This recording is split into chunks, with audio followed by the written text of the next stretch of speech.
Amen. Sumayin niyo po ang biyaya at kapayapaan mga ating mga viewers ngayong hapon. Muli po, ito po yung likod na si Brother Ariel Guevara. Buwabati po sa inyo ng isang magandang hapon. Ito po ang Apostolic Back to the Bible, kung saan po ay nagpapahayag ng mga salita ng Diyos mula sa banal na kasulatan. At muli po ay tayo po ay magkarinigan at pag-aralan po natin ang mga salita ng ating Diyos na mula sa banal na kasulatan. Bago po tayo mag-umpisa, tayo po ay dadaan muna sa ating pagbati. Luzon, Visayas, Mindanao, ay binabati po natin ang Apostolic Independent Mission Church of the Lord Jesus Christ at ang ating Pastor Jeff Haspi at gayon din ang kanyang may bahay na Sister Delia. At binabati rin po natin si Sister Deborah at binabati rin po natin si Pastor Ronnie Rodriguez at si Pastor Marlon Kapalungan. Diyan din si Father Joel Haspi ay binabati po rin natin siya ng isang magandang hapon sa Cavite at kina Pastor J.R. Adobas na patuloy po na sumusubaybay sa programang Apostolic Back to the Bible. At ganyan din po kay na Brother Biboy Alones diyan sa Bagbagin na Bulacan na patuloy na nakikinig ng programang Apostolic Back to the Bible. At marami raw silang natututunan sa programang ito. At kay Sister Ariela Guevara sa Dubai at kay Sister Arlene na nasa Bulacan. And also kay Sister Michelle Ayag na laging full support sa gawain ng Apostolic Back to the Bible. At kapasalamat kami sa Panginoon sa lahat ng ating mga viewers na patuloy pong sumusubaybay. At tayo po ay tatalakay ng mga salita ng Diyos mula sa banal na kasulatan. At bago po tayo mag-umpisa, tayo po ay daraan sa isang panalangin. Dakilang Diyos na makapangyarihan sa lahat, kami po ay lumalapit sa iyo at nagpapakumbaba. Maaring mga kasalanan pagkukulang sa iyo, sa isip, sa taas, sa gawa, Ama. Kami po ay patabarin mo, Ama. At bigyan niyo po kami ng karunungan, kaalaman ngayong hapon na ito. At mapahipahayag po namin sa mga viewers, Lord, ang iyong mga katwiran at katuruan mula sa banal na kasulatan. Maraming po salamat, Ama, at pinupuri ka namin at pinapasalamatan sa tanging pangalan ni Jesus. Amen. Amen. Muli, tayo po ay magpapatuloy sa ating mga viewers. At nang nakaraan po ay ating pong tinapik ay tungkol sa pagkain ng dugo. Kung ito po ba ay pinagbabawal ng Diyos sa mga Kristiyano, kung ito ay bawal kainin. At gayon din ang ating tinapik din tungkol po sa paninigarilyo na ito ay kailangan ay hindi lamang pinagbawal sa mga Kristiyano, maging sa mga hindi Kristiyano ay pinagbabawal din po ng Diyos ang paninigarilyo sapagkat po ang ating katawan, ito po ay templo ng Diyos. At muli po ay tatalakayin po natin ang tungkol po sa pagsuot po ng alahas. Alam ko po na maraming kukontra sa topic na ito sapagkat may mga iglesia o mga church na pwede po sa kanila na magsuot po ng alahas. Mga kwintas, mga singsing, at mga iba't ibang mga alahas na pwedeng isuot sa kanila. At ito po ang ating katalakayin. Ayon po sa aming stand dito po sa AIM o Church of the Lord Jesus Christ, ay tatalakayin po natin kung maaari bang magsuot ng alahas ang mga Kristiyano sa panahon natin. So, mga kaibigan, sa ating mga viewers, ito ba po ang isa nating topic? Ano po ba ang tamang kasuotan na dapat isuot ng mga Kristiyano sa ating kapanahunan? So babaybayin po natin sa ating mga viewers. At sa ating po pag-aaral ay tayo po'y mag-uumpisa sa Old Testament. Kasi po ayaw po natin ng paliwanag na patalon-talon pupunta agad sa New Testament. Kailangan po tumbukin natin from Old Testament hanggang New Testament. Kailangan malaman natin kung talaga bang pinagabawal ng Diyos ang pagsusuot ng mga alahas. So, sa panahon po nila Abraham, sa panahon po ni Abraham, sa ating mga viewers ay pinagbilinan po ni Abraham na yung kanyang alilang lalaki na si Rebecca ay mapangasawa ni Isaac. At ang mapangasawa niya ito ay binigyan niya ito ng mga alahas, pulseras, at hikaw.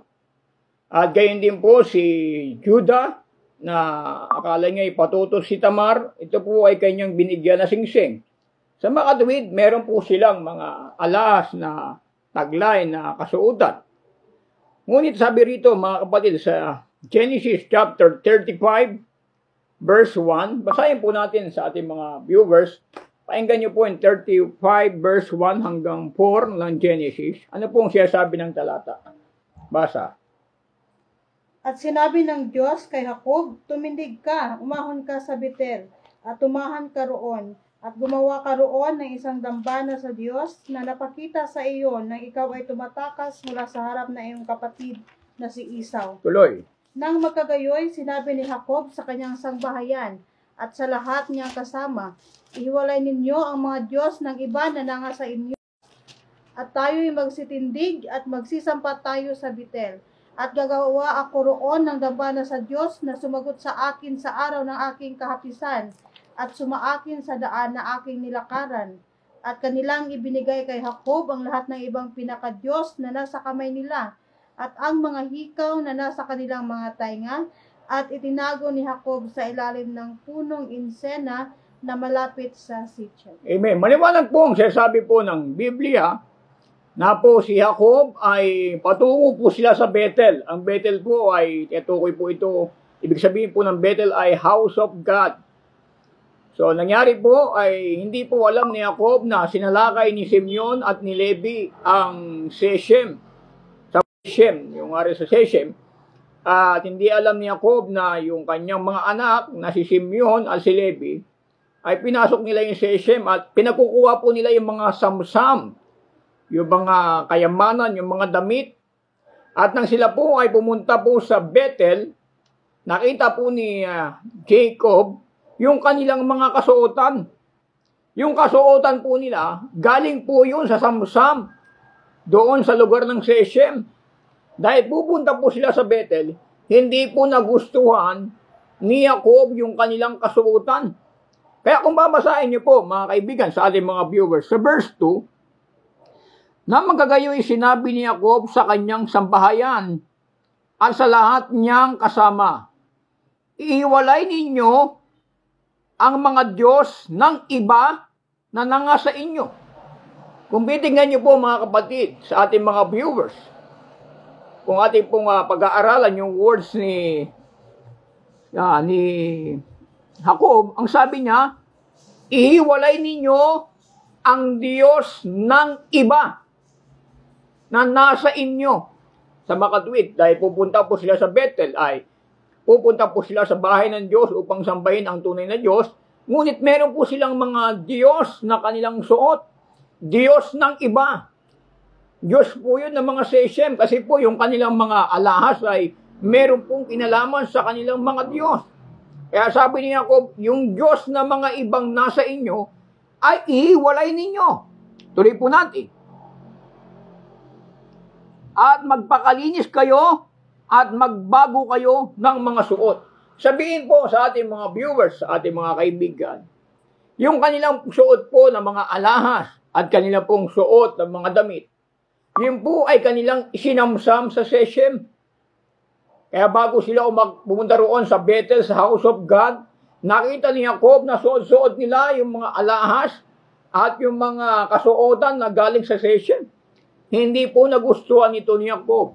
Kaya sabi po ni Jacob na ihiwalay ninyo ang Diyos ng iba na nasa inyo. Ano po ba itong Diyos ng iba na nasa kanila? Pakinggan niyo rin po dito po sa verse 4. Sabi rito ay ganito. At kanilang ibinigay kay Jacob ang lahat ng ibang pinaka-Diyos na nasa kamay nila at ang mga higaw na nasa kanilang mga tenga. At itinago ni Jacob sa ilalim ng puno ng insena na malapit sa Shechem. Yung mga hikaw pala, mga kaibigan, sa ating mga viewers, at yung mga pulseras na sa kanilang mga kamay, yung po pala ay Diyos ng iba. Kasi dadalhin niyo ng mga anak ni Israel sa Bethel. Hindi po nagustuhan ni Jacob yung kanilang appearance, yung kanilang itsura. Meron po silang taglay na Diyos ng iba na nakalagay po sa kanilang katawan. Yung Diyos po ng mga iba, yun po yung mga higaw, mga pulsera, na meron pong kinalaman sa mga Diyos-Diyosan na mga taga-Seshem. Kaya nga po, sa panahon natin, nakikita po natin yung mga alahas, meron kanya-kanyang design. May hugis buwan, may hugis krus, at iba't iba, may hugis araw. Yan po ay merong kinalaman sa mga Diyos-Diyusan. Kaya nga po, hindi po aware sa atin na tayo ay magsuot ng ganyang mga kasuotan. So sa panahon po nila Jacob, nasuot ng kanyang mga anak yung mga alahas sa Shechem at yung mga kasuotan ng Shechem. Kaya bago sila pumunta doon sa Bethel or House of God, ito po ay pinuhubad sa kanila ni Jacob, mga kaibigan, at sa ating mga viewers. Ngayon po, bakit po paglabas po ng mga Israelita o mga Israel, paglabas nila doon sa pagkaalipin sa Ehipto, bakit pinasuot sa kanila ng Diyos yung mga hiyas ng ginto at hiyas na pilak? Painggan niyo po sa isang talata ng Biblia.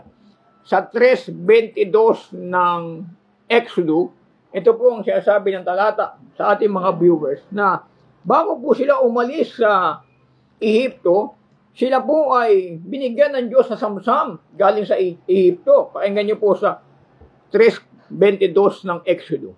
Basa. Kundi bawat babae ay hihingi sa kanyang kapwa at sa tumatahan sa kanyang bahay ng mga hiyas na pilak at mga hiyas na ginto at mga damit. At inyong ipagsusuot sa inyong mga anak na lalaki at babae at inyong sasamsaman ang mga Ehipsyo. So bago po lumaya ang Israel, bago po sila lumaya sa Ehipto, meron po silang samsam. Sabi dito ng Panginoon, kundi bawat babae ay hihingi sa kanyang kapwa at sa tumatahan sa kanyang bahay ng mga hiyas na pilak at mga hiyas na ginto at mga damit at inyong ipagsusuot sa inyong mga anak na lalaki at babae at inyong samsam ang mga Ehipto. So may pinapasuot pala ng Diyos doon sa mga Israelita, sa kanilang mga anak na lalaki at babae, bago po sila umalis doon sa Ehipto ng pagkaalipin. Ngayon po, kung pinagbabawal ng Diyos ang pagsusuot ng mga alahas, bakit dito ay parang pinasusuot ng Diyos sa mga Israelita yung mga hiyas ng ginto at hiyas na pilak dito sa mga anak ng mga Israel? Para bagang magkakaroon ng problema, mga kaibigan, sa ating mga viewers. Ngayon po, taglay-taglay po nila yung mga alahas na yon, suot-suot po nila yon. At nang dumating po ang araw na si Moises ay umakyat sa bundok ng Horeb, wala na po silang balita tungkol kay Moises. Kaya pinilit po nila si Aaron na gumawa ng isang Diyos na isang guyang baka. Kaya po ginawa po ni Aaron ay tinipon po ni Aaron ang kanilang mga hikaw. Painggan niyo po mga kaibigan sa ating mga viewers. Dito po sa Exodus Kapitulo 32, versikulo 1 hanggang 4. Painggan niyo po. Ito po ang sabi. Exodus chapter 32. Basa. Ito po mga kaibigan sa ating mga viewers. 32 verse 1 hanggang 4. Ito po ang sabi ng talata mga viewers. Sabi rito, at sinabi ni Aaron sa kanila, alisin ninyo ang mga hikaw na ginto na nasa tinga ng inyong asawa at ng inyong mga anak na lalaki at babae. Dalhin ninyo sa akin. Alain niyo po mga kaibigan sa ating mga viewers. Pati yung mga babae at lalaki, meron din po silang mga kasuotan. Dahil siya sabi dito sa verse 2, at sinabi niya Aaron sa kanila, alisin ninyo ang mga hikaw na ginto na nasa tenga ng inyong asawa at ng inyong mga anak na lalaki at babae at dalhin ninyo sa akin. At inalis ng buong bayan ang mga hikaw na ginto. Lahat po ng hikaw na ginto, pinag-aalis po nila. Ibinigay po nila kay Aaron. Maliwanag po ang sinasabi ng Bible na mga hikaw lamang po yung binigay nila. Hindi po lahat ng alahas ay binigay nila kay Aaron, kundi yung mga hikaw lamang ay kanilang ibinigay kay Aaron. At yung iba rin po ay hindi po naibigay ang lahat. Sapagkat meron pa rin pong natitira ng mga alahas na taglay, ang mga bayan, ang mga hikaw na ginto na nangasa kanilang mga tenga at dinala kay Aaron at kanyang tinanggap sa kanilang kamay at nayari sa pamamagitan ng isang buril at ginawang isang guyang binubo at kanilang sinabi, ang mga ito ang magiging inyong mga Diyos o Israel na nagsampa sa iyo mula sa lupain ng Ehipto. Kaya po nang binigay po nila yung kanilang mga hikaw kay Aaron, ito po ay ginawang guyang baka ni Aaron. Ginawa po ng mga tao ay ito po'y kanilang sinamba. Ito po'y kanilang sinayawan. Ito po'y kanilang inawitan. Kaya po pagbaba po ni Moises galing sa bundok ng Horeb, nagalit po siya at nahagis niya ang 2 tapyas na bato na ibinigay sa kanya ng Panginoon. Yun po ang nangyari, mga viewers, sa ating mga taga-subaybay, na yung mga alahas po na hikaw, na ginto, ay ginawa pong guyang baka ni Aaron.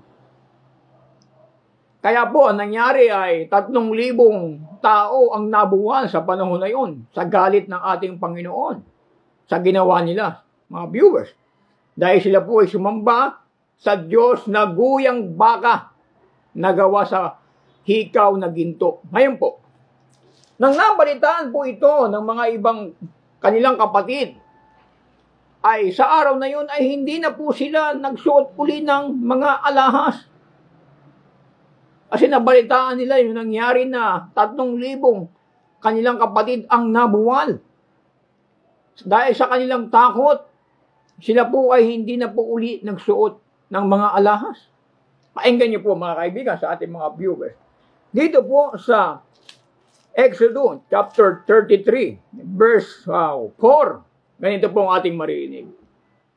At nang marinig ng bayan ang masasamang balitang ito, ay nanangis sila at walang taong nagsuot ng kanyang mga pahiyas. Tuloy. At sinabi ng Panginoon kay Moises, sabihin mo sa mga anak ni Israel, kayo'y isang bayang may matigas na ulo. Kung ako'y sumampa sa gitna mo na may munong sandali, ay lilipulin kita. Kaya't ngayoy alisin mo ang iyong mga pahiyas sa iyo upang aking maalaman kung anong aking gagawin sa iyo. At ang mga anak ni Israel ay naghubad ng kanilang mga pahiyas mula sa bundok ng Horeb. Amen. Malinaw. Nang mabalitaan ito ng kanilang mga kapatid, sila po ay nagsitangis. At hindi na po sila nagsuot ng hiyas na ginto. Sa makatuwid, meron pa po silang hiyas na ginto. Hindi lamang nila sinuot kasi natakot sila sa nangyari na 3,000 katao ang nabuwan sa panahon na pinarusahan sila ng Diyos dahil sa kanilang pagsamba doon sa guyang baka. Hindi na po sila nagsuot ng mga alahas. Pero meron pa rin po silang mga alahas, hindi lamang po nila sinuot. Kasi kung babasahin po natin sa verse 4, at nang marinig ng bayan ang masamang balitang ito, ay nanangis sila at walang taong nagsuot ng kanyang mga pahiyas. At sinabi ng Panginoon kay Moises, sabihin mo sa mga anak ni Israel, kayo'y isang bayang may matigas na ulo. Kung ako'y sumampa sa gitna mo na sandali, ay lilipulin kita. Kaya't ngayon, alisin mo ang inyong mga pahiyas sa iyo upang aking maalaman kung ano ang aking gagawin sa iyo. Pinaalis ng Panginoon ang mga hiyas. Ang bayan po sa kanilang takot ay hindi na po sila nagsuot. Pero ang mga hiyas na ito, mga kaibigan, sa ating mga viewers, ay nasa kanila pa rin. Hindi po nila ito itinapon. Ano po ba ang ginagawa nila sa hiyas na ito? Bakit hindi po nila tinapon yung mga hiyas na ito, mga kaibigan, sa ating mga viewers? Kasi nga po, yung guyang baka, ito po ay itinunaw ni Moises hanggang sa maging alabok. At yung mga alabok po ay pinainom po ni Moises sa mga anak ni Israel. Hindi po nila itinapon, kundi pinainom po sa mga anak ni Israel. At ito po ay wala tayong mabasa na kanilang itinapon ang mga alahas, kundi sila po ay hindi lamang po nagsuot ng mga alahas. Dahil sa takot na kanilang nabalitaan na 3,000 katao ang namatay. Dahil sa kanilang pagsampa sa guyang baka na ginawa ni Aaron, na guyang bakang ginto. Mga kaibigan, sa ating mga viewers, ano po ba ang ginawa nila nito, mga kababayan, mga kapatid? Dito sa mga alahas o sa mga hiyas na hindi nila tinapon, ano po ang ginawa nila? Ito po ay kanilang inihandog sa bahay ng Panginoon. Hinandog nila to sa Diyos, yung mga alahas na natira. Paenggan niyo po sa isang talata ng Exodo 35, versikulo 5. Ito po ang ating maririnig. Asa? Magsikuha kayo sa inyo ng isang handog na taan sa Panginoon. Amen. Sino mang may kusang loob, ay magdala ng handog sa Panginoon. Ginto at pilak at tanso. Alam mo, sa isang talata rin ng Exodo, sa 22. At sila'y naparoon, mga lalaki at mga babae, yaong lahat na nagkaroon ng kusang loob, at nagdala ng mga ispile, at ng mga hikaw, at ng mga singsing na panata, at ng mga pulsera, ng madlang hiyas na ginto, sa makatuwid bagay lahat na naghandog ng handog na ginto sa Panginoon. Amen. Malinaw po, mga kaibigan, sa ating mga viewers, na yung mga alahas na ito ay inihandog nila sa Panginoon. Actually, mga kaibigan, sa ating mga viewers, yung mga hiyas na ito galing ito sa Samsam sa Ehipto. Kasi nang lalabas sila, wala silang mga alahas. Yung kanilang mga alahas, galing po yun sa mga Ehipto. Kaya po yung mga hindi nasama doon sa guyang baka, na hindi natunaw ni Aaron, ginawa po inutos po ng Panginoon na ihandog sa kanya ang mga alahas na ito. Kaya titignan niyo po sa 35 verse 22. At sila'y naparoon, mga lalaki at mga babae. Yung lahat ay nagkaroon ng kusang loob at nagdala ng mga ispili at ng mga hikaw at ng mga singsing na panatak at ng mga pulsera na madlang iyas na ginto sa makatuwid bagay, lahat na naggandog ng handog na ginto sa Panginoon. Inihandog po nila yun sa Panginoon. Saan po gagamitin ng Diyos yung paghahandog nila ng mga hiyas na ginto at hiyas na pilak at mga pulsera? Ito po ay gagawin ni Moises sa mga materyales sa tabernakulo. Kaya nga po sa tabernakulo, meron pong mga ginto, mga golden candlestick, meron po yung mga materyales na ginto, at meron din mga tanso, at meron din mga pilak doon sa loob ng tabernakulo. Doon po ginamit yung mga alahas na kanilang inihandog sa Panginoon. Sapagkat wala namang pinanggalingan yung alahas nila, kundi doon galing sa Samsam sa Ehipto, at ito'y kanilang inihandog sa Diyos upang gawin na kasangkapan sa tabernakulo na ipinatayo ng Diyos kay Moises. Ngunit meron pong warning ang Biblia, mga kaibigan, sa ating mga viewers. Painggan niyo po sa Exodo 20, versikulo 23. Ito po ang warning ng Panginoon sa mga anak ni Israel, mga kaibigan, sa ating mga viewers. Ito po ang sabi. 20:23, huwag kayong gagawa ng ibang mga Diyos na iaagapay sa akin, ng mga Diyos na pilak o ng mga Diyos na ginto. Huwag kayong gagawa para sa inyo. Kaya nga po, mga kabayan, mga viewers, ang problema po sa mga Israelita, pagka meron po silang mga ginto, pilak, ginagawa po nilang Diyos-Diyusan. Kaya nga sabi sa Psalms 115 verse 4, ang kanilang mga Diyos-Diyusan ay pilak at ginto na yari ng mga kamay ng tao. Yun po ang warning sa kanila ng Panginoon. Na huwag silang gagawa ng ibang Diyos na gawa sa pilak at ginto.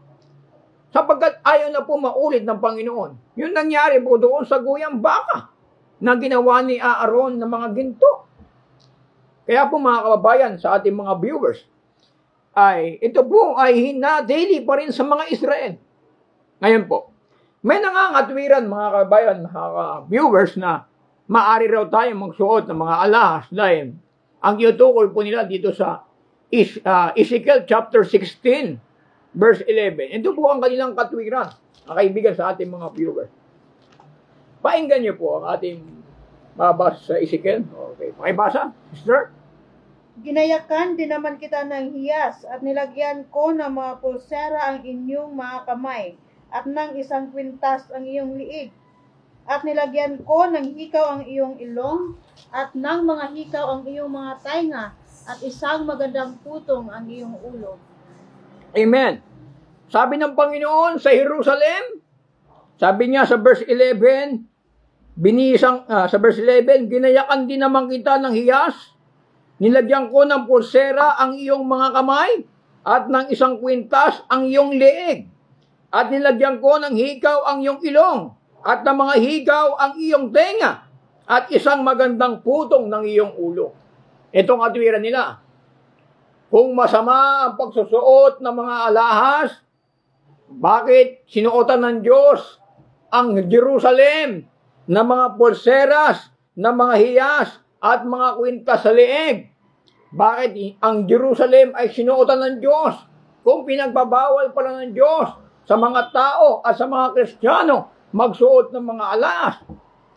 Ang tanong, yung pinasuot ba ng Diyos doon sa Jerusalem, hindi niya ba ito tinanggal? Tinanggal din ito ng Panginoon. Pakinggan niyo po. Dito pa rin sa Ezekiel.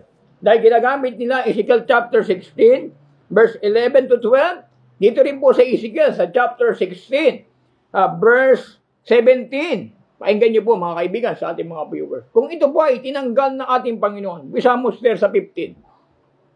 Ngunit ikaw ay tumiwala sa iyong kagandahan at nagpatutot dahil sa iyong kabantugan at ikinalat mo ang iyong mga pakikiapid sa bawat nagdaraan, yaoy kanya nga. At kinuha mo ang iyong mga suot at ginawa mo para sa iyo ang mga mataas na dakon na kagayakan na may sari-saring kulay at nagpatutot sa kanila. Ang gayong mga bagay ay hindi na darating o mangyayari pa man. Tuloy. Kinuha mo naman ang iyong magandang hiyas na ginto at pilak na aking ibinigay sa iyo at ginawa mo sa iyo ng mga larawan ng mga tao at iyong ipinagpatutot sa kanila. Amen. Malinaw. Sabi ng ating Panginoon Diyos sa verse 17, sa Jerusalem, kinuha mo naman ang iyong mga magandang hiyas na ginto at pilak na aking ibinigay sa iyo at ginawa mo sa iyo ng mga larawan ng mga tao. Ginawa po ng Jerusalem, yung binigay sa kanya ng Diyos na mga pilak at mga hiyas, ginawa niya pong larawan ng mga tao. Ginawa po nilang mga Diyos-Diyosan. Kaya kung babasahin natin dito pa rin sa 39, talon mo sir sa 39. Ikaw ay ibibigay ko rin sa kanilang kamay at kanilang ibabagsak ang iyong matayog na dako at igigiba ang iyong mga mataas na dako at kanilang huhubaran ka ng iyong mga suot at kukunin ang iyong magandang mga hiyas at kanilang iiwan ka na hubo at hubad. Amen. Mangyayari po mga kaibayan sa ating mga viewers, babawiin po ng Diyos yung mga hiyas na ginto, hiyas na pilak sa Jerusalem, sapagkat ang Jerusalem po ay pinangalat niya ang kanyang sarili sa kanyang pagpapatutot. Ang mga hiyas na ginto ay ginawa niya mga larawan ng tao. Kaya nga po mga kabayan, mga kapatid, doon pa lang sa 20:23 na Exodo, niwarningan na sila ng Diyos na huwag silang gagawa ng ibang Diyos na ginayakan sa pilak at ginto. Ginawa po ng Jerusalem, yung mga pilak na hiyas, ginawa po nilang mga larawan. Kaya po sila po ay pinagbawalan ng Diyos at inalis ng Diyos yung mga hiyas na kanilang ginawang mga larawan ng tao. Ganito rin ang sinasabi mga kaibigan sa Oseas chapter 2 verse 8. Ano po ang sinasabi ni Oseas tungkol sa mga bagay na yan? Ito rin ang Jerusalem din po ang kinutukoy. Pakinggan niyo po. Sa Oseas chapter 2. Okay. Kaya natin step. 2 verse 8. Sabi rito ay ganito. Sapagkat hindi niya naalaman na ako ang nagbigay sa kanya ng trigo at ng alak at ng langis, at nagparami sa kanya ng pilak at ginto na kanilang ginamit kay Baal. Yung pilak at ginto na ibinigay ng Diyos sa Jerusalem, ginamit po nila kay Baal. Hinandog po nila kay Baal. Ibigan sa ating mga viewers. Kaya nga po, sabi ng Panginoon, ang kanilang mga Diyos-Diyusan ay pilak at ginto na yari ng mga kamay ng mga tao. Ayun po. Nang sinuotan po ng Diyos ang Jerusalem, ng mga pilak, mga pulseras, nagmataas po ang Jerusalem. Pinarami po niya ang kanyang pakikiapit at ang kanyang pagpapatutot, at ang mga hiyas na ginto at pilak ay ginawa niyang mga Diyos-Diyosan. Kaya po darating po ang araw na ito po'y aalisin ng Diyos sa Jerusalem. Pakinggan niyo po sa Isaiah, Kapitulo 3, versikulo 16. Kaya ito po ang ating marinig sa ating mga viewers. Kung meron po tayong mga katanungan, ay maaari po tayong magtanong. 3:16 of the book of Isaiah, sabi rito ay ganito. Bukod dito'y sinabi ng Panginoon, sapagkat ang mga anak ng babae ng Sion, ang Sion po, ibig sabihin, ito po ay Jerusalem, ay mga ay mapagmataas at nagsisilakad na may kapalalungan, at mga matang nakairap at nagsisilakad at nagsisikendeng habang nagsisiyaon at nagpapakalatis ng kanilang mga paa. Kaya papaglangibin ng Panginoon ang bao ng ulo ng mga anak ng babae ng Sion at hugdan ng Panginoon ang kanilang mga lihim na bahagi.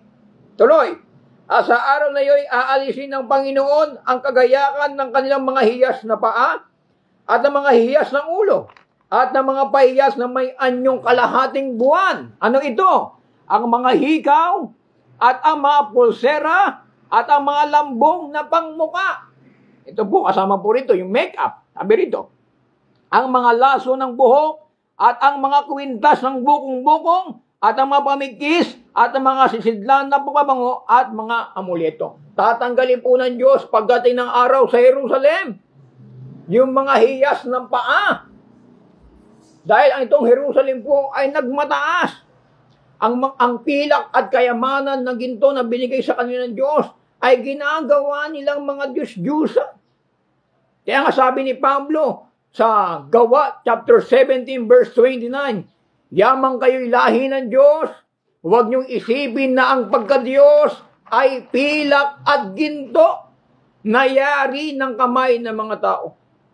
Ang tanong po, natili po ba yung mga alahas, mga pulsera sa Jerusalem na ibiniis ng Diyos sa Jerusalem? Natili ba? Hindi naman po natili. Tinanggal din po ng Diyos. Sapagkat yung mga pilak at ginto na ibinigay ng Diyos sa Jerusalem, ginagawa po nilang mga Diyos-Diyusan. Mga viewers sa ating mga taga-subaybay. Kaya nagiging mapanghanib po sa tao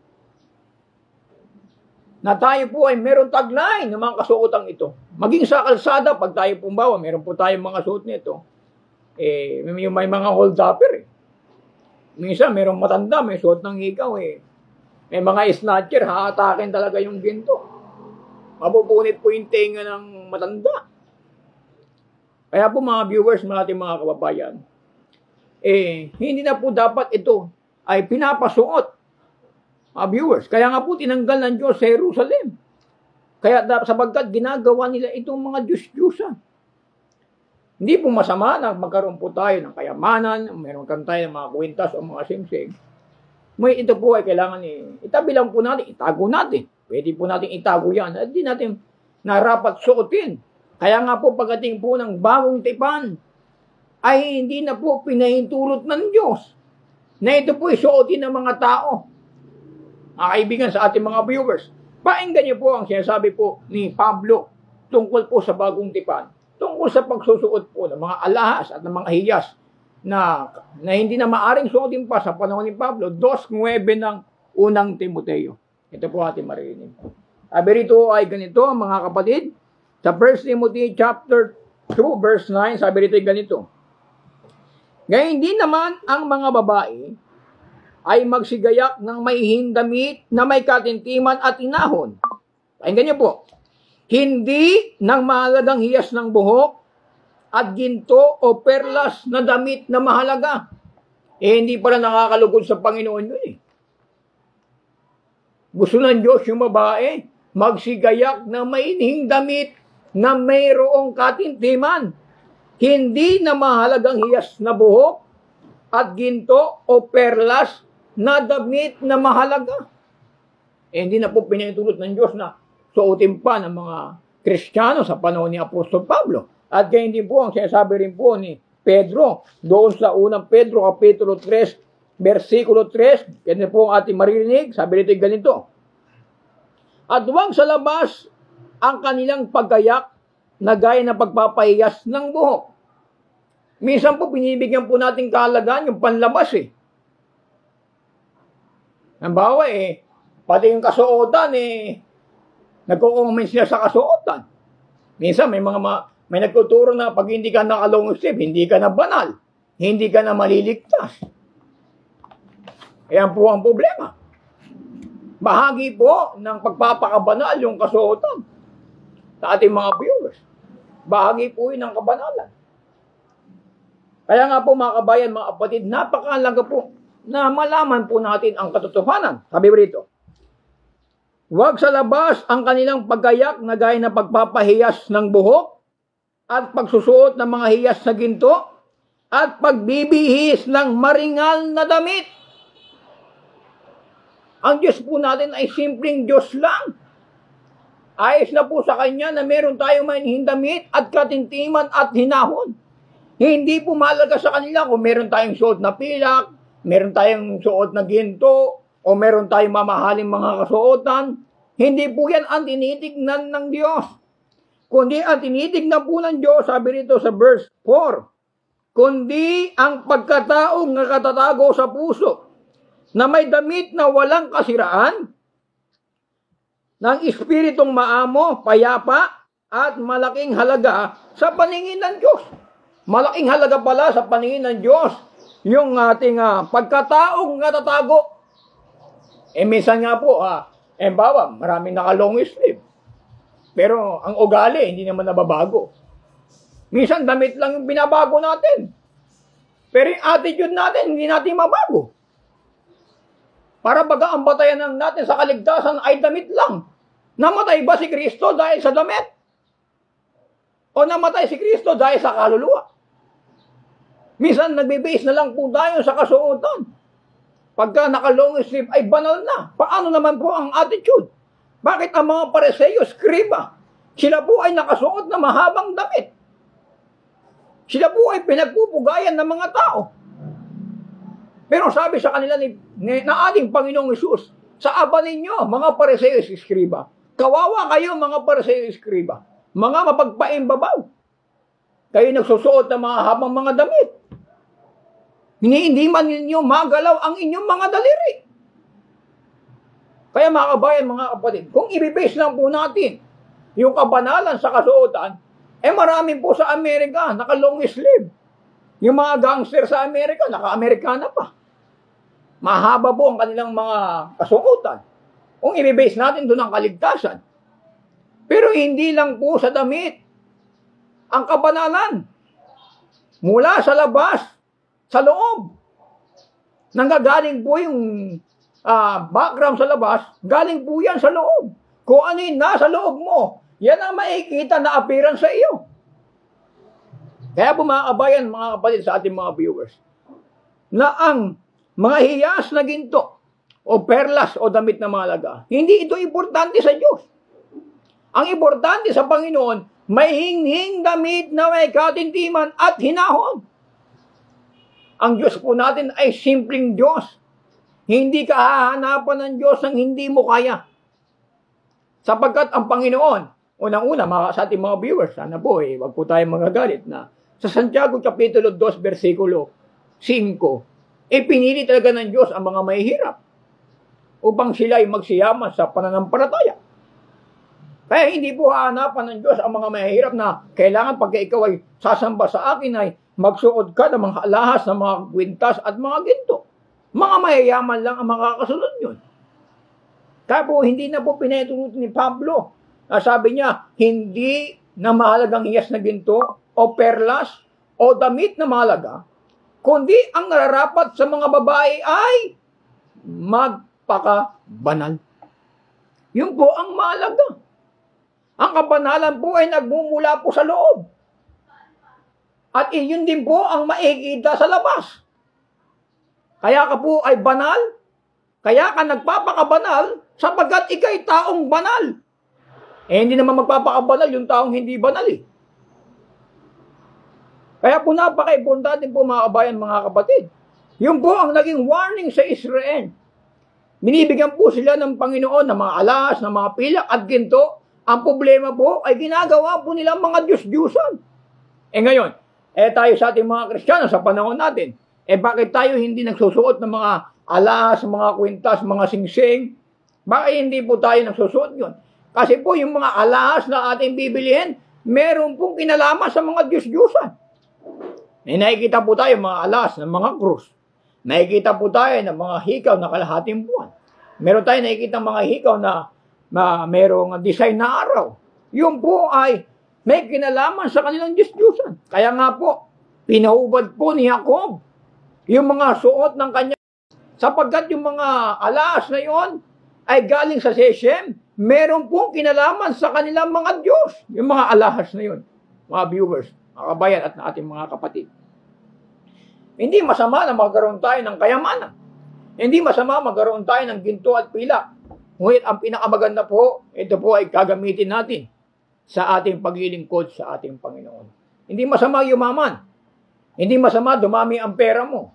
Ang masama, ibigin po natin ang salapi. Sabi ni Pablo sa unang Timoteo, Kapitulo 6, versikulo 10, sapagkat ang pag-ibig sa salapi, marami po bumabagsak sa pag-ibig sa salapi, ay ugat ng lahat ng uri ng kasamaan sa pagnanasa ng iba'y nangasinsay sa panampalataya at inuhog ang kanilang sarili ng maraming kalumpayan. Kaya napakahirap, mga viewers sa ating mga kababayan, na pag inibig mo ang salapi, baliwala sa'yo kahit mapahamak member mo. Basta ikaw magkaroon ng salapi.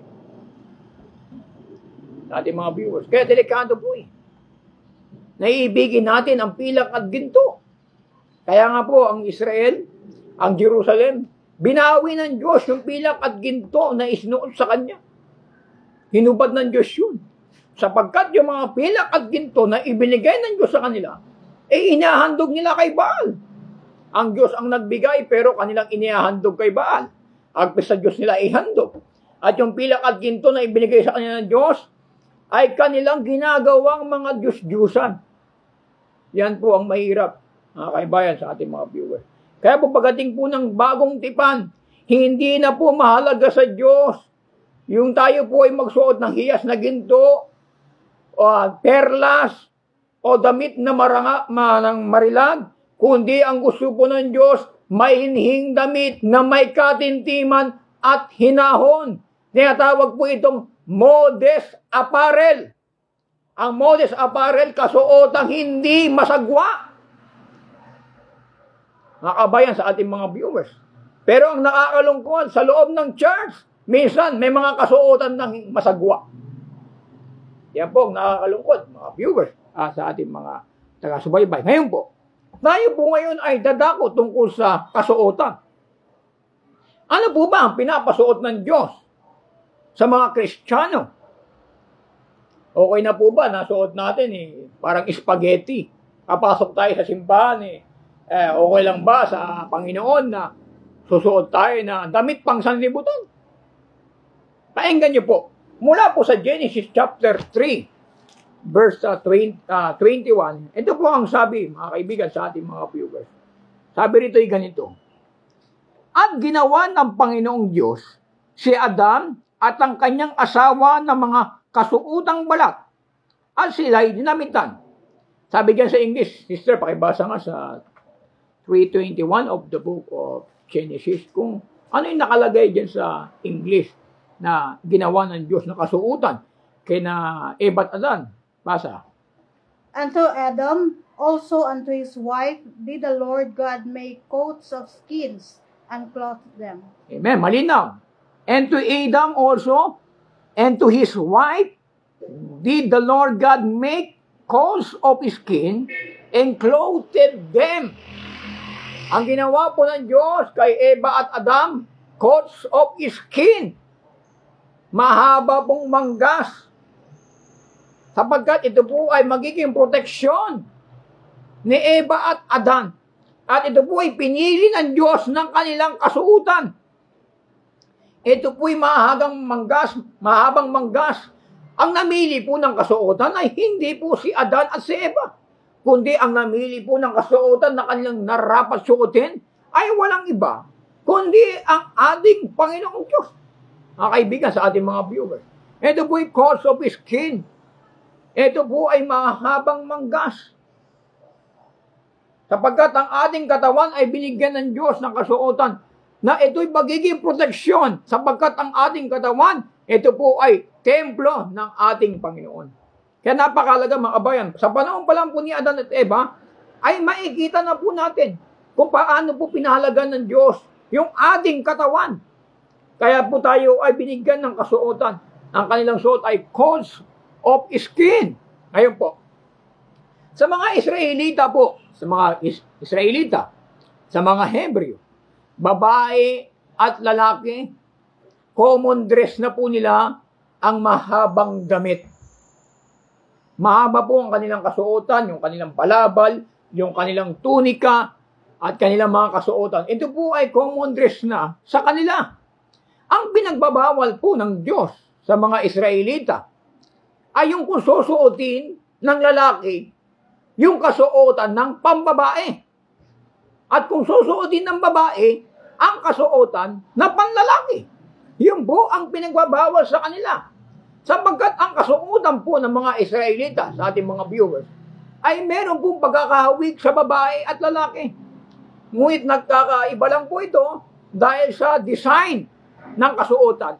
At meron palatandaan na pambabae o panlalaki ang kanilang kasuotan. Ito po ang pinagabawal ng Panginoon sa kanila sa panahon ng mga Israelita. 22:5 ng Deuteronomio. Ito po ang ating marinig sa ating mga viewers. Basa. Ang babae ay huwag mananamit ng nauukol sa lalaki, ni ang lalaki ay magsusuot ng pananamit ng babae, sapagkat sinumang gumagawa ng mga bagay na ito ay karumal-dumal sa Panginoon mong Diyos. Amen. Karumal-dumal sa Panginoong Diyos kung ang babae po ay magsusuot ng kasuotang panlalaki. Vice versa. Karumal-dumal din sa Panginoon kung ang lalaki ay magsusuot ng kasuotang pangbabae. Ito po ay sa Israel. Pinagbawal po ito ng Panginoon. Sa panahon po natin, may mga babae na rin, nagsusuot na rin ng kasuotan panglalaki. May mga lalaki na rin, nagsusuot na rin ng kasuotang pambabae. Hindi na po naging normal yung naging kasuotan natin sa panahon natin. Bakit po nagkaganoon? Pakinggan niyo po. Sa aklat po ng Roma, ano po ang sinasabi ng Biblia tungkol po diyan? Sa Roma chapter 1, verse 24, pakinggan niyo po sa ating mga viewers. Dahil dito'y sa karumihan ng mga pita ng kanilang mga puso, ay binigay sila ng Diyos sa kahalayan upang alisin nila ang puri ng kanilang mga katawan sa kanilang sarili. Sapagkat pinalitan nila ang katotohanan ng Diyos ng kasinungalingan. Sila ay nagsisamba at naglingkod sa nilalang kaysa lumalang na siyang pinupuri magpakailanman siya nawa. Verse 26. Dahil dito, ibinigay sila ng Diyos sa mahalay na pita, sapagkat pinalitan ng kanilang babae ang katutubong kagamitan niyaong nalalaban sa katutubo. Ano po ba ang katutubong kagamitan ng mga babae? Ang ating pong kasuotan sa babae sa panahon ng mga Espanyol Maria Clara ang kasuotan. Iniwan po nila yung kasuotan na yon sa katutubo laban doon sa katutubo. Iniwan nila yung katutubong kasuotan. Pinalitan nila ng pantalon ngayon sa panahon natin. nilabanan nila yung ang katutubong kasuotan ng lalaki, nilabanan nila yun ng katutubong kasuotan ng babae. Kaya kung titingnan niyo po sa verse 27, gaya hindi naman ang mga lalaki nang iwan ng katutubong kagamitan sa mga babae. Yung mga lalaki naman, yung katutubong kasuotan nila, ay iniwan nila doon sa mga babae. Kaya meron mga babae ngayon, nagpapantalon. At meron ngayong mga lalaki, nagpapalda. Yan po, nagiging problema. Kaya po mga kaibigan sa ating mga viewers, bakit? Sapagkat pinilitan nga nila ng kasinungalingan ng katotohanan. Ang babae ay nag-iwan ng katutubong kagamitan sa lalaki. Kaya yung babae na, yung katutubong kasuotan ng babae na iniwan sa lalaki, sinuot ng lalaki. At yung katutubong kasuotan ng lalaki na iniwan sa babae, sinuot naman ng babae. Kaya mayroong mga babae ngayon, nagpapantalon. Mayroong mga lalaki ngayon, minsan may nakapalda. Yan po ang nagiging problema. Nawala na po sa moral ang mga tao ngayon.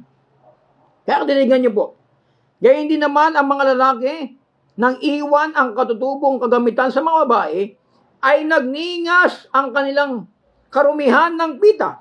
Ang isa ay gumagawa ng kahalayan, ang mga lalaki sa kapwa lalaki.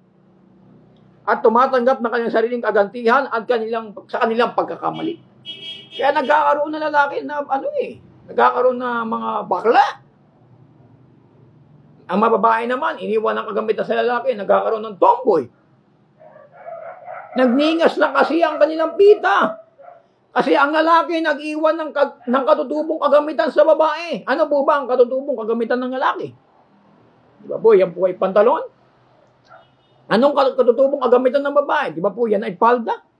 Yung katutubong kagamitan na iniwan ng lalaki, sinuot ng babae. Yung katutubong kasuotan ng babae na iniwan sa lalaki, sinuot ng lalaki. Kaya nagningas po ang kanilang pita. Kaya sa panahon po natin, marami po tayo nakikita. Ang requirements po ng Bible ay mainihing damit na may katimtiman. Pagka ang babae ba, nagsuot ng pantalon, kung babae, medyo maganda ang katawan, fit na fit yung kanyang susutin na pantalon, yung po ba'y mainihin? Yung ba'y kaaya-aya sa paningin ng Diyos?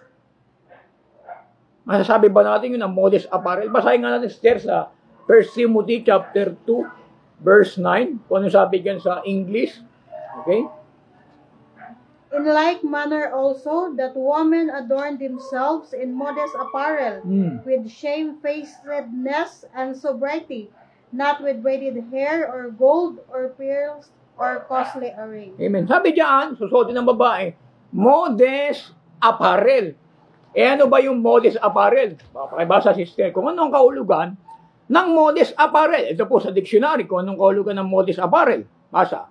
Modest apparel, dresses that do not show too much of the person's body and do not attract sexual attention of the opposite sex. Loy. This is how to dress appropriately according to what God wanted for a woman to wear. Amen. Maganda po. Pero siguro, sister, mas maganda kung ita-translate mo sa Tagalog para maunawaan ng ating viewers kung ano yung modest apparel. Sige po. Modest apparel, pananamit na hindi nagpapakita ng katawan ng tao at hindi nag-a-attract ng sexual attention sa babae at sa lalaki. Ito ang nararapat na damit na ninanais ng Diyos para sa mga babae. Yun. Yung modest apparel pala, hindi pala yung kasuotan na nagbibigay attraction sa babae at attraction sa lalaki. Hindi yung kasuotan parang nangaakit. Kasi yung babae, pag nagsuot ng kasuotan na hindi modest apparel, parang nangaakit. Yung lalaki, ganun din. Parang nangaakit din sa babae. Yun po ay hindi kagustuhan ng Panginoon. Kaya ang pinapasuot po sa atin ni Pablo ay modest apparel. Kaya napakalinaw po ang sinasabi doon sa Bible Dictionary na tungkol po sa modest apparel. Na yung kasuotan, dapat ang modest apparel, kasuotan presentable. May damit at katimtiman at hinahon. Kaya napakalaga po sa Kristiyano na magsuot po sila ng maining damit at katintingan. Sapagkat yan po ay hindi pag-aayon sa takbo ng sanlibutan. Ang kasuotan po kasi ng sanlibutan ay, ang kasuotan sa sanlibutan, alam naman po natin na ang mga babae sa sanlibutan, kung magsuot ng short, halos isang dangkal na lang. Kung magsuot ng pantalon, pit na pit. Magsuot ng damit, pit na pit ang kanilang suot. Kaya nga po mga kaibigan sa ating mga viewers, hindi po lahat ng modest apparel ay modest apparel.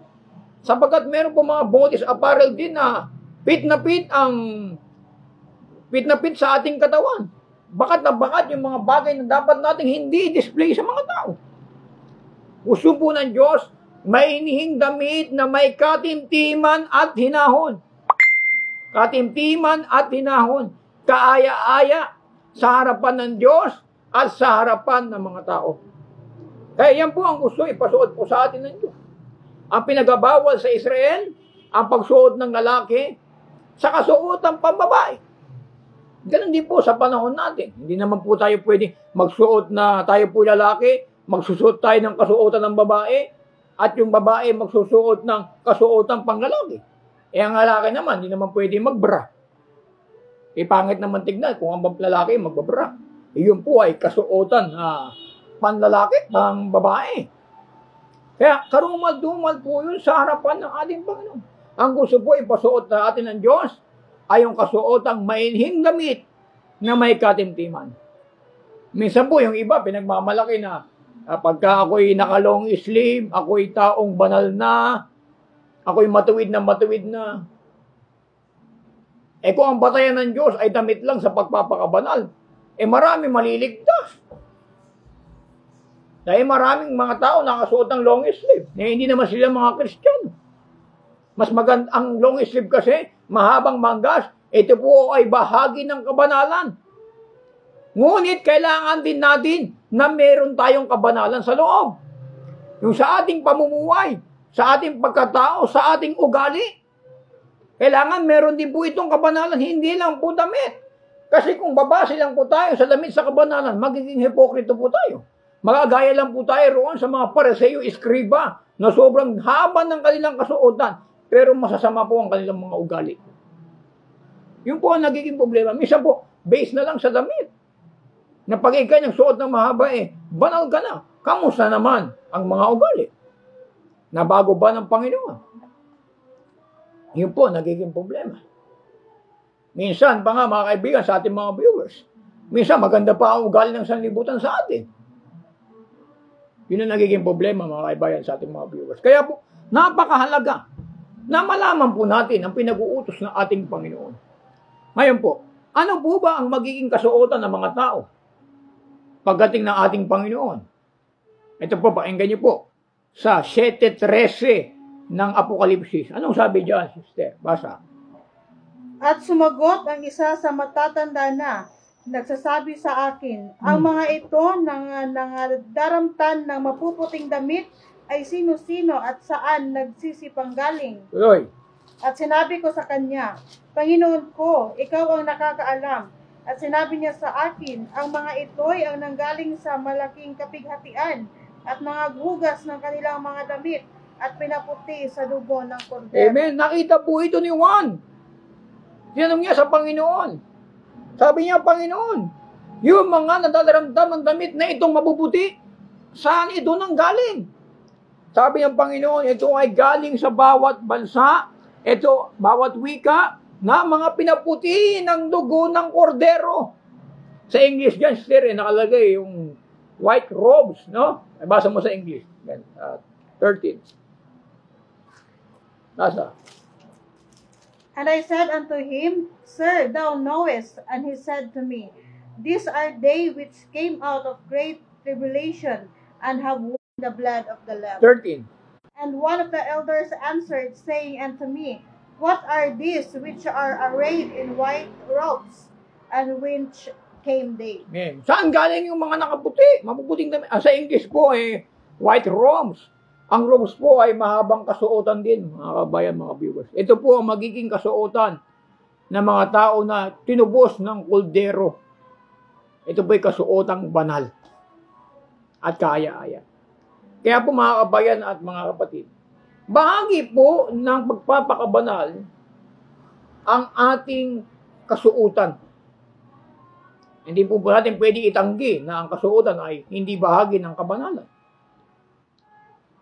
Pero ginagawa po ng iba, ginagawa nilang absolute ang kasuotan. Di bali na pangit na ugali mo, basta yung kasuotan mahaba, hindi po yun. Magkasama po yan.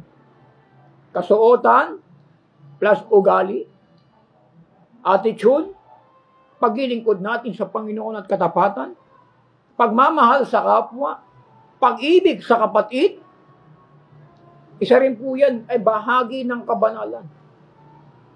Kasi kahit napakahaba po ng ating kasuotan at wala tayong pag-ibig sa ating kapatid, wala pong kabuluhan ang ating kasuotan. Magaya lang po tayo roon sa mga Pariseo Eskriba na sila'y napakahaba ng kanilang damit. Pero sabi ni Kristo, ang inyong loob ay parang bulok na kalansay. Parang bulok na, tawag ito sir, yung parang kabaong, no? Maganda yung kabaong, pero yung loob, puro bulok na kalansay. Ganyan po ang nakikita. Kaya po mga kapatid, mga kaibigan, hindi po kami tutol sa mahabang kasuotan. Maganda po yan. Yan po ay modest apparel. Yan po ang pinasusuot ng Diyos sa atin. Ngunit, kailangan din po natin ng mabubuting gawa. Kailangan din po natin magpakabanal sa pamumuhay. Hindi lamang po nagkatapos sa damit. Hindi po absolute sa kabanalan ng kasuotan. Kundi ang absolute po ay yung ating pagpapakabanal in the sight of God. 1 Peter chapter 1 verse 15 to 16, sabi ng Diyos, kayo'y magpakabanal sapagkat ako'y banal. Saan makikita ang pagpapakabanal? Makikita po natin ito sa ating pamumuhay, sa ating pagsasalita, sa ating kasuotan, sa ating pakikipagkapwa-tao. At kung meron tayong pag-ibig sa mga kapatid, yan po ayan po ang tunay na kabanalan. Kaya po mga kaibigan sa ating mga viewers, na bahagi po ng pagpapakabanal ang ating kasuotan. Ang gusto po ipasuot sa atin ng Diyos ay yung modest apparel, mainhing damit na may katimtiman at hinahon.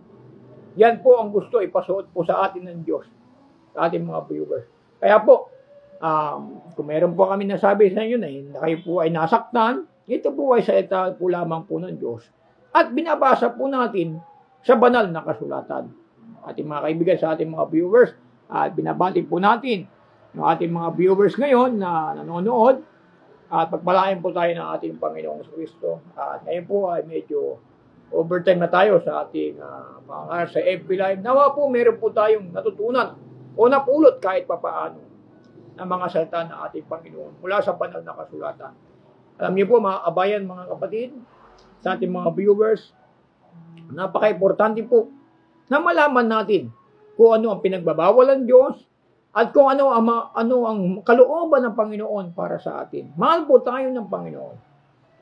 At mahal din po namin kayo, kaya nga po, napangaral namin sa inyo ang salita ng Panginoon. Kahit masakit man, kailangan po natin itong tanggapin. Ang kabanalan ay bahagi po ng kabanalan ang ating mga kasuotan.